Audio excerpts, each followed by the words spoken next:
Hi, I'm Philip. I want to show or discuss a bit about logging. If you have any questions, just type in the chat. I have your questions on the second screen so I can see what you're typing.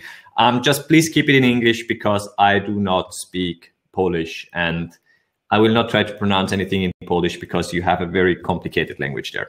So I want to talk a bit about logging patterns and what you can do about logging in general. So oftentimes the approach that we have is we don't know what is going on. So we want to log all the things and we want to figure out what is even going on.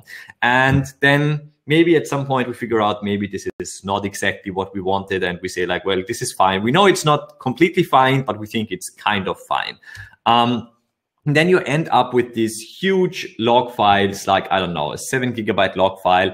And then you're like the little submarine here that is trying to find something in that big mountain of logs. And then you can use grep or you use tailf. And then you have many servers, or maybe you have Docker. And then you're kind of like desperate of where to find your logs and how to even access them, or they disappear before you can reach them. And then you realize that, well, everything is on fire and everything is terrible, even though you want to get something out of your logs. And we don't want to get to that point where everything is terrible and on fire. So we want to avoid that part. So I work for Elastic, the company behind Elasticsearch, Logstash, Kibana, Beats. Maybe you've heard of us or use us for logs already. And I normally try to present so what you can do with our stack. And I'll try to show you some tricks. And while I have a lot of slides, maybe we can also quickly do some demo time. So I will share the repository at the very end. So to try the entire demo and everything in more detail, what I'm showing you, you can just run a Docker Compose up at the end, and it will bring up the Elastic Stack and an application to log in various ways, and you can just work around that on your own afterwards. So if you've never heard of the ELK Stack, it's made up of Elasticsearch, Logstash, Kibana, which started off as 3 independent projects. And then people were like, why do I put my logs into a search engine? Mostly because storing the logs is the boring part. What you really want is you want to find something relevant in your logs, and you want to do that pretty quickly. And then Kibana is the UI or visualization tool for that. And Logstash is the thing that parsed and enriched your logs. So for example, if you have a log level in your application, you might want to extract that. So you have like error and warn and debug messages. And then you can easily filter down on those and say like, just give me the error messages, because I know there are a lot of warns and debugs and I don't care so much about those. So I just get rid of those. So you can easily parse that with Logstash. And then we added another component called Beats over time, which is like a lightweight agent or shipper. So it can basically, it's like lightweight tailf, but over the network. So if you have containers or you have lots of servers, Beats can basically like tail the file, send them over the network to a central location, and then you can work with them there. And what I want to show you a bit today is like, what are the different patterns or approaches to make the most out of your logs and how to make that workable, keep it simple for you and avoid some common problems.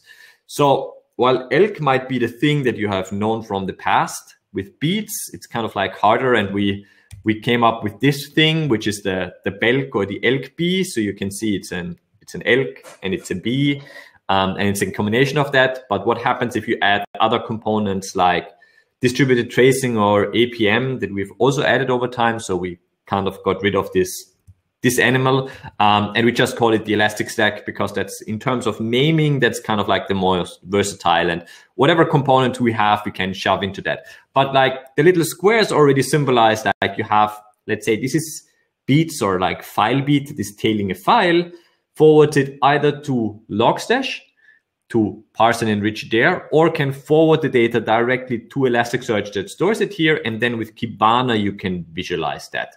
Let's say this is kind of like a very rough RT or diagram of what you might have there.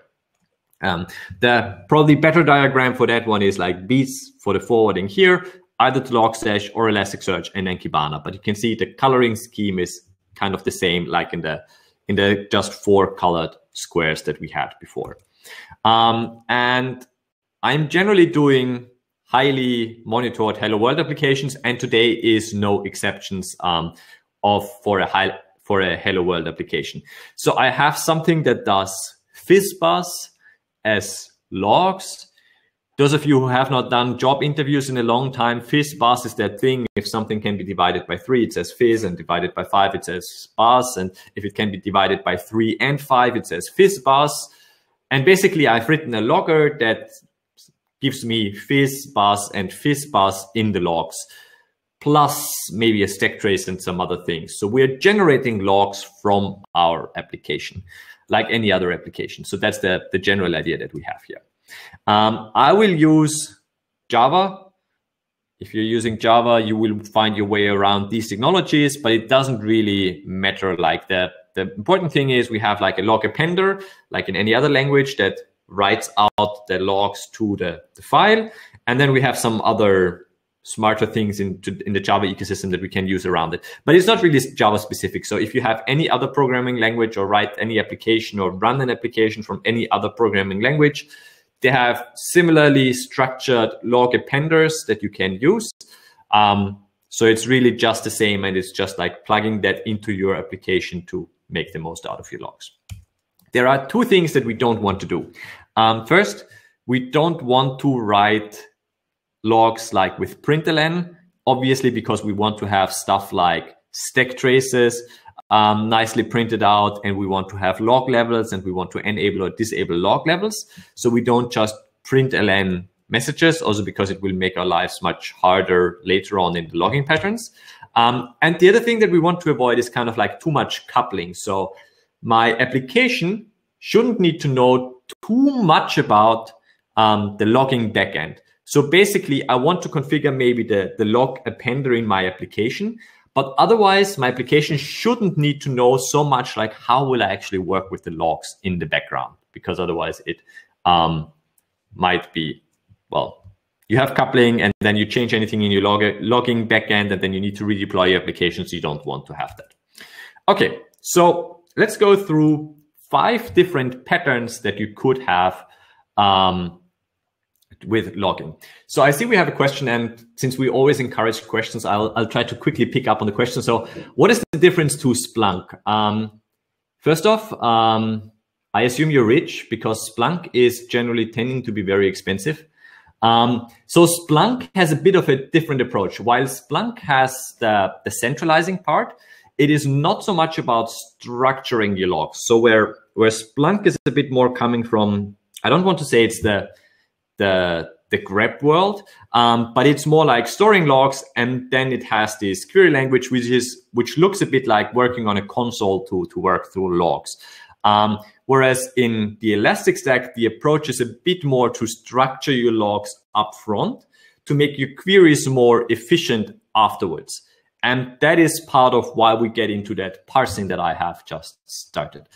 Though I am more of like the open source or free user, whatever. And Splunk, I mean, I think there is a free cloud part in Splunk, but otherwise Splunk is a pretty highly priced system. So I have never used Splunk much. I have like looked at it a bit and know some screenshots, but I've never been a heavy user for that, because I'm more on the give me something that I can use for free and work with.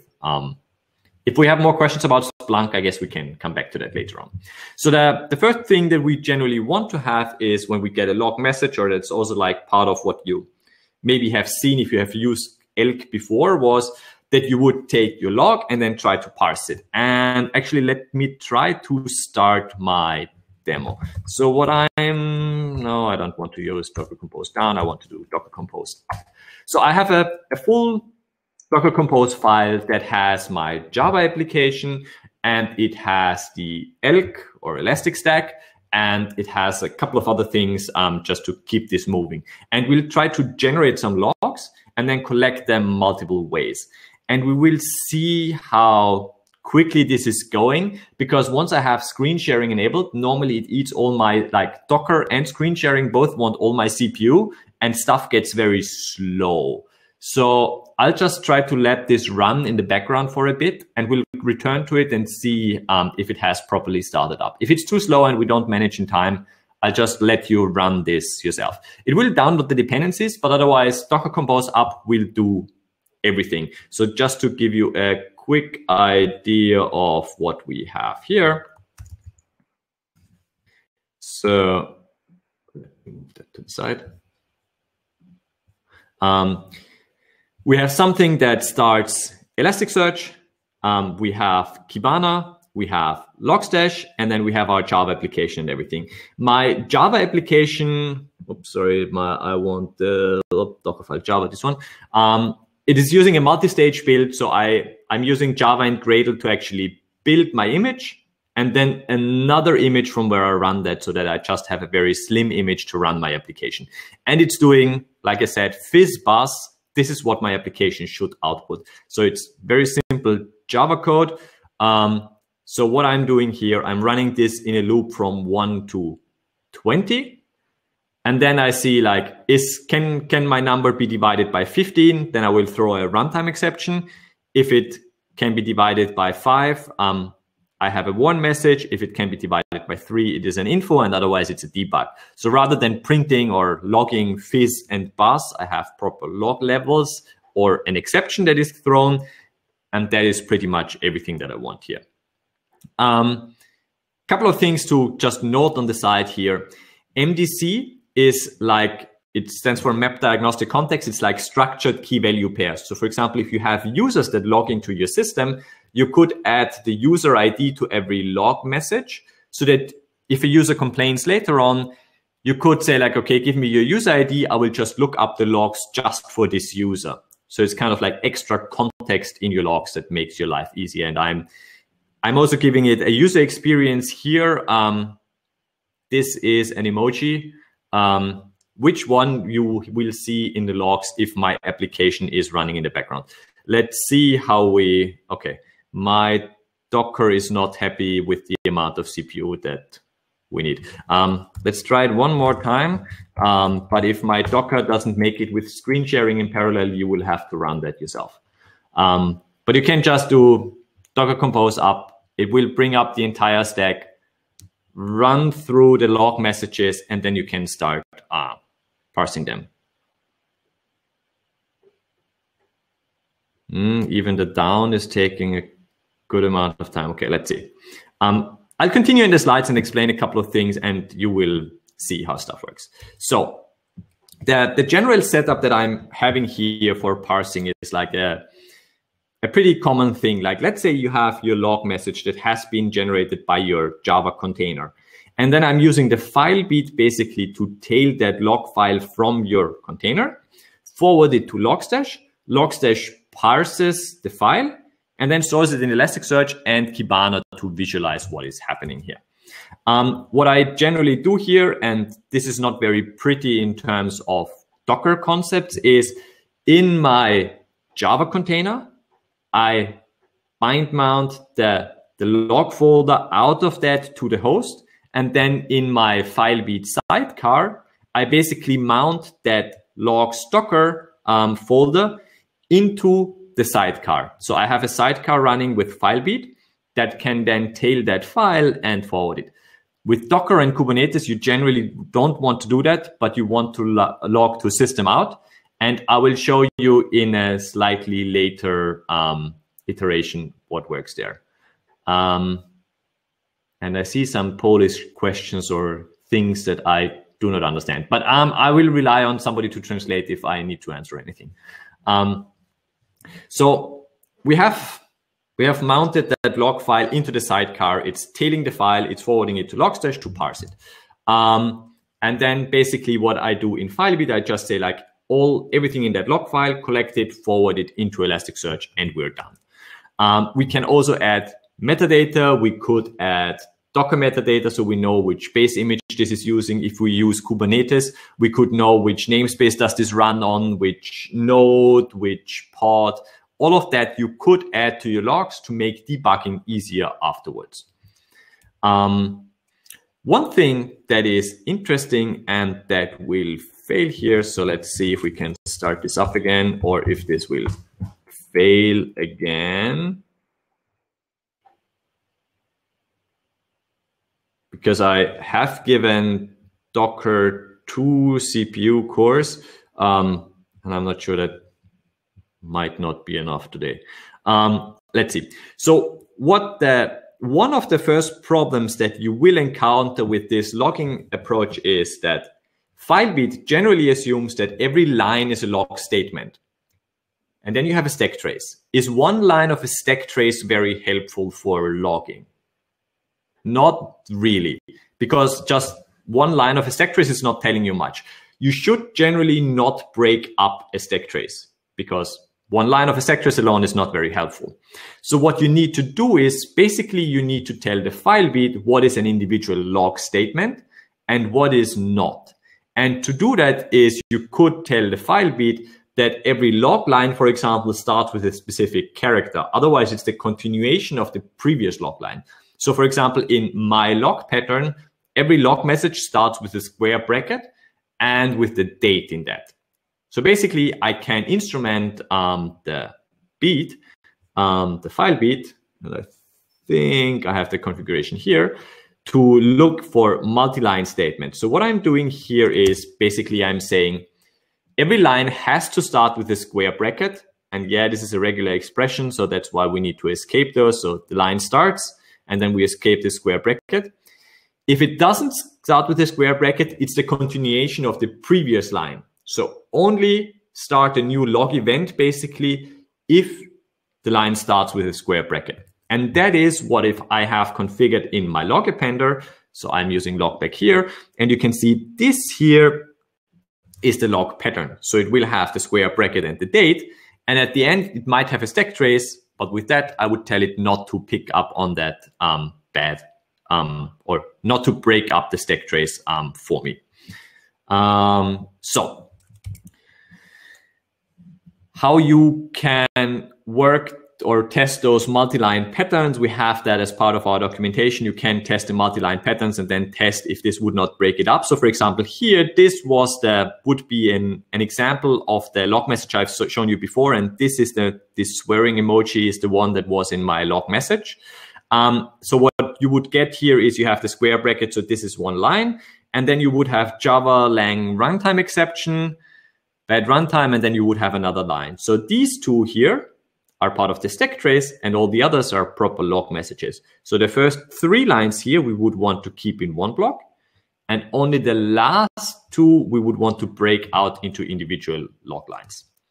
And then you still need to write the regular expression to actually parse that apart.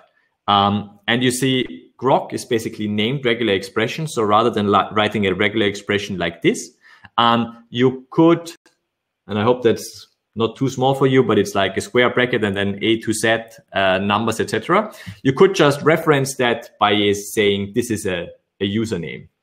And I see Piotr has the sign, why not log to JSON? Yes, that's exactly the point. Actually, the third pattern that I will show you is about using JSON instead, which will make your life a lot easier. But this is, if you have like a legacy application or you cannot change the log format, this is kind of like your only choice. Like if you have like a log format in this specific output and you need to parse it, these are the steps that you will need to do. What we have in Kibana, is it starting? Well, this time it looks like it's slowly starting. I'll give it a couple of moments to actually start up fully, and hopefully it comes up. I'm just scrolling, or let me show you what we have running here. Docker PSA.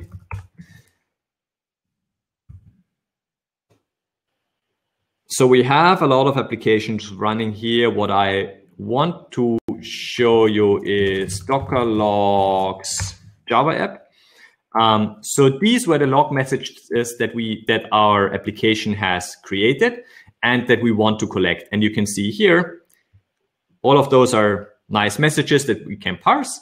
Only this one here is a stack trace, and we would need to be careful not to break up that stack trace.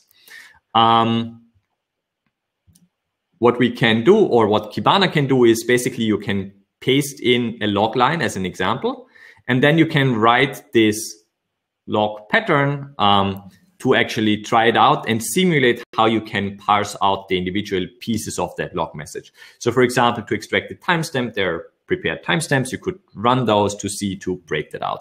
We also have, or this is then so the top one is an example of a log message, and the bottom one here, that is the regular expression that I have created to parse this correctly. So basically we say the line starts, then you have a square bracket that you escape, then percentage curly brace, that is like one of the patterns that we reference.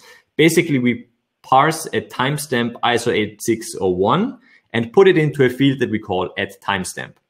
Then we close the square bracket, then we have a space, then we parse out the log level, and that's how we might extract that. Do you like writing regular expressions?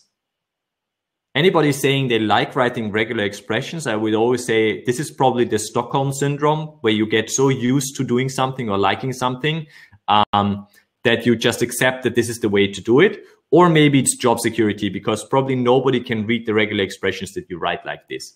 But otherwise, you probably don't want to do that. We also have like a naming convention that you could use, but I'll skip over that. It's maybe too much detail for that. We have another tool where you can basically provide logs, and we will try to generate a parsing rule for you from, or like try to guess it from known log patterns. And this works pretty well as a starting point, but still writing regular expressions can be a pain. And I see from Marek, it's a matter of life. Yeah, maybe you can avoid the matter of like logging patterns. We will come to other patterns, how to avoid actually writing those regular expressions. Just don't tell anybody and keep writing regular expressions if you want to. I skip over those. Those are probably all too much. So the good thing about this approach is you don't need to change your application. You keep your classic log lines. You need to write regular expressions. Be careful not to break up and destroy multi-lines. And if you change the log format, you will need to change your regular expressions. So there is some kind of coupling between them. So what are easier ways? I know that we had the idea with JSON. That's the third pattern. We have another one in between. Is anybody doing anything else with logs to avoid parsing them or working with them? So what you could do is you could tell your log appender, rather than writing it out to a file, you could send it to Logstash directly. So rather than writing it out to a file and then reading the file and parsing the file, you could just send it in a structured format right away. So there is in Java and most other languages, there is a log appender that can talk to Logstash. So rather than writing to the file, you could send it in a structured format to Logstash right away, because your application knows what is what in the log. So why write it out to a file and then parse it back when you could send it directly? What in Java, in logback, what you could do is basically you could say like, I have a Logstash TCP socket appender. Then I say it's running on Logstash or ELK Stack host, whatever DNS entry you have on that port. And you can just forward it in a structured format, and this will work. So if you remember, I have mentioned earlier, you don't want to have too much coupling. Here you have quite a bit of coupling now, because suddenly your application needs to know where is Logstash running. And if you add another Logstash instance, you need to redeploy your application with that URL, unless this is a load balancer. Or if you change the host or the port, you also need to redeploy your application. So maybe you don't want to do that. You could also use syslog. So syslog is another thing that we support and is a very widely used protocol, or remote syslog, but it's a very old protocol and not especially pretty, I would say. So this is an example how you could configure remote syslog to forward that for you if you want to write it locally somewhere. So the nice approach or thing about this approach is you don't need the file, but you have the coupling that your application needs to know where is Logstash. And the other thing is what happens if Logstash is down. Yes, your application will buffer some logs, but they're not written to a file. So at some point the buffer is full and the logs will just disappear. Or what if your Java application crashes before it can forward the logs to Logstash? Then you will lose the logs. And normally, especially when the network is bad or something is down, that's when you're interested in the logs. So normally you miss exactly the logs that you're most interested in. So it's not great. So I'm coming back to the third approach that was mentioned, or somebody said before that, well, maybe we could structure that. And that just makes it a lot easier. So what my application now does is it just writes out the logs as JSON directly. Filebeat can basically tail JSON and then store it into Elasticsearch directly. So there is no lockstitch here because I don't need any parsing. It just takes the JSON and basically puts the JSON directly into Elasticsearch, since Elasticsearch also stores JSON. What I need to do on the Filebeat side, I basically just say like pick up this JSON file, and then I say this is JSON, and then I configure how it should be collected. But this will just pick up my JSON logs correctly. What is maybe a bit trickier, let me show you in here. In my logback appender, I have a file appender that logs out to JSON. And here, basically, I structure how the JSON looks like. So I have a log level, a thread, a class, that structured MVC information, the log message, and potentially a stack trace. And this will just generate or throw out JSON log messages for me. I collect those, and then I'm done. I can, by the way, show you here. No, not this one. Where's my... Somewhere if this is generating logs here. So here you can see this is log level, log message. So this is just picking up the right JSON structure for me. And you can see the stack trace here. Let's see, here it is. You can see the stack trace is still one line because it uses for new lines, it uses \n, and for the tab \t. So this is a single line. So Filebeat will automatically pick this up as one log event, and you don't have to wonder about how to collect one line or one event at a time. And I see in chat that we have a lot of regex fans. I'm sorry if I'm destroying your need for regular expressions, but for this use case, you don't really need regular expressions. So if you can avoid them, I would avoid them. Maybe you have some slight overhead in JSON serialization, and maybe it's a bit less readable for humans, but for collecting logs, JSON will make your life a lot easier. Okay, finally, what happens if you run your container or your application in a container like I do?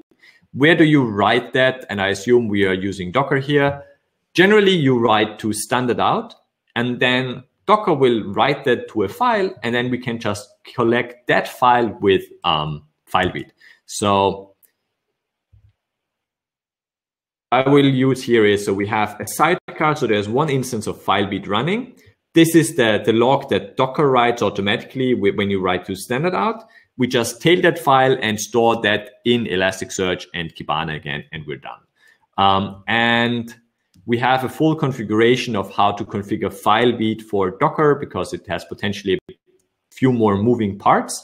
But it actually supports Docker pretty well. So if you have Docker with the defaults running, you can just say like, okay, discover Docker, pick up any logs written to Docker, and store them in Elasticsearch. And while I have been talking, let's see if my stack has actually come up, or I think it's very slow and still in the startup process. Let me quickly check where we are here.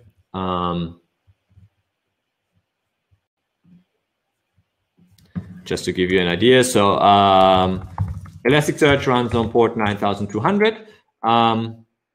So this is up and running. So you can see we have the latest version of our stack running. Kibana is running on port 5601. If anybody ever wonders why 5601, if you write this on paper and turn it 180 degrees, so it's kind of like standing on its head, it looks like it reads out like logs. So this is LO, that's like a G if you turn it around, and then that's the S. So that's why Kibana has the port 5601, because if you turn it around, it looks like logs. But yeah, my My Docker setup is too slow right now to fully start up. So maybe at the end of this session, which we'll reach in a couple of moments,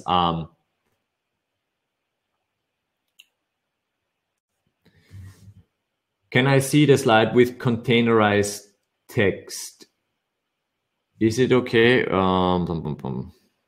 I'm not sure which slide you meant. This one?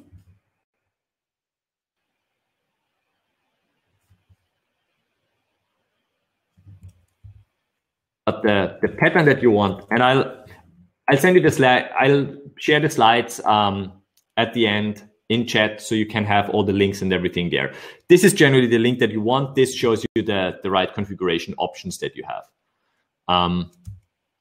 Okay, and you can just tell Docker to pick those up automatically. And I jump over those details because that's probably too many details. One thing to keep in mind though is you do not want to write, like there is a file that keeps track of what file bit has already collected. You do not want to keep that in the file bit sidecar, because if you update that container or replace it, it would start fetching all the log files right from the start. And you want to keep that registry file out of it and also mount it into the container. So it always, even if you replace the sidecar, it doesn't recollect old logs again. That's just as a side note. Those I can all skip because that's probably too much. And this is what you would then get from my container image Java logging. You can see the log level. I could search for error for the log level. You can see when it happened, and then you can see the timestamps of that. So this is what you could then just see in Kibana. This also has a stream live option. So it's pretty much like tail F, and you can follow along to do that. So for me, the slides keep changing on the second screen. I hope it's okay for everybody. But I can, at least I see my changed slides on the screen there. Okay, I'll skip over those. One thing that is kind of annoying that some applications do is like this ASCII art. Is it a lot of fun to parse ASCII art with regular expressions or with JSON? No, because this will just end up as garbage. This is the regular expression that will exclude any ASCII art that we see in common applications. So you basically can tell it, if you run into Redis, which always does this ASCII art, you can exclude it with that exclude lines rule. So those are just some more advanced tricks you can play on that. Yeah. So Docker is generally the hotter stuff, but it's also a bit more complex. And finally, the hottest stuff is obviously Kubernetes that you have to use. The first question that we always get is, where do you put FileBeat? Generally in a daemon set. So you have one instance running on every host that can collect all the files, and your application still write all the logs to standard out. So they end up in the default logs of your container technology, Docker, or whatever you have running under Kubernetes, and then collect them from there. We again have the patterns, how to configure FileBeat and the other beats in Kubernetes. So you can just copy that from there. It looks something like this. You can just say like, my FileBeat is running as a daemon set in Kubernetes. Just collect everything from this might be one of the paths. So var log containers, and then the container ID. That is where the logs of every single container end up, and you can collect them from there. And you could run that outside of the cluster or not, but it doesn't really matter here. And then you would get something like this. So you could see that on this host for this container with this labels for the namespace, and this is a Minikube cluster and the pod. So all of that could be added as metadata. So you could, for example, say like, just give me the logs for one specific namespace or one specific base image that I'm using that on, just to filter down the logs to like a sensible level. So with that metadata, you can slice and dice your data in a better way. There's lots of more ways to get metadata. And again, this would be how to get rid of ASCII art that Redis, for example, does. You can customize that, but that's probably too much. Okay, so it is hotter, but it is even more complex. So if you know your way around Kubernetes, then you can easily use that, and that will just work as well. So if you want to try this out, and I can share the link at the in chat as well. Since it's using Java, I call it Java logging, but basically you clone the repository, you run Docker Compose up, and it will run the entire demo, and it will probably run in, I don't know, a few moments, while my setup here still seems to struggle to start up. Let me try if, no, I think Kibana is still trying to start. But I share the link so you can try it out yourself. Generally, as you have seen, Parse, if you cannot change your application and you have the good old log lines, you can break them up into the individual parts, but you need regular expressions. Maybe some of you like that, then good for you. If you don't like regular expressions, well, then do another approach. Send generally gets around the parsing, but it has more coupling, and it also has the problem of outages. So we are not too keen on that, though some users use that. What is generally ideal is if you can structure your logs, then you don't have to parse them anymore. So you write out JSON directly, then you can collect them, and you're basically done. If you containerize, then write to standard out rather than logging to a file. And then you can just tie into what Docker does for logs and just collect all the Docker logs from there. If you use Kubernetes, you can also do that. And the beats can tie into those ecosystems to get metadata and make your logs a bit richer. And with that, I think we're pretty much out of time. Are there any questions?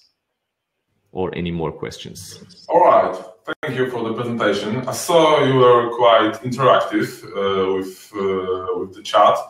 I'm just not sure about one question. Can you use JSON appender for logstash and old school text file appender for grabbing simultaneously? I'm not sure if you... Yes. So you can. It will just be like, how do you structure, or what you generally do with Logstash is, in Logstash you have a so-called Logstash pipeline, and then you basically will decide based on the source or some tag or something else, you will decide on how to process the data. And what you will need to do then in Logstash is you will need to parse it as JSON rather than parse it with a regular expression. And then you can store it into Elasticsearch. So you can mix JSON logs and regular logs and process all of them in Logstash easily. If you don't need regular expressions, it will just make your life easier. But you can have any combination to work with your logs to keep your applications happy or your users. Okay. So I see, wait, I see a comment about FluentD. Yes, FluentD is also a popular option because it's one of the CNCF projects, if I remember correctly. So we try to keep the beats very appealing, that it's not only logs, but also like metrics, network data, security data, and like health checks. And they bring dashboards and integrate a bit nicer into the Elastic Stack ecosystem. But FluentD is a popular option, and especially FluentBit, which is like the lightweight agent or shipper in their ecosystem. And in the end, as long as you can get the data into Elasticsearch and then visualize it in Kibana, that's what we try to achieve. And if FluentD works better for you, that's perfectly fine as well. So whatever collects the data, gets it into the stack, and then you can work with your logs, that's a good option in our opinion. Last chance for questions. Otherwise, I will follow up in a moment with the slides and the link to the demo, so you can try that out yourself. Great, thank you. Thank you for that. Thank you for being a few minutes earlier. And thank you for all the presentation. Thanks for having me. Well, I hope next time we can do it in person again.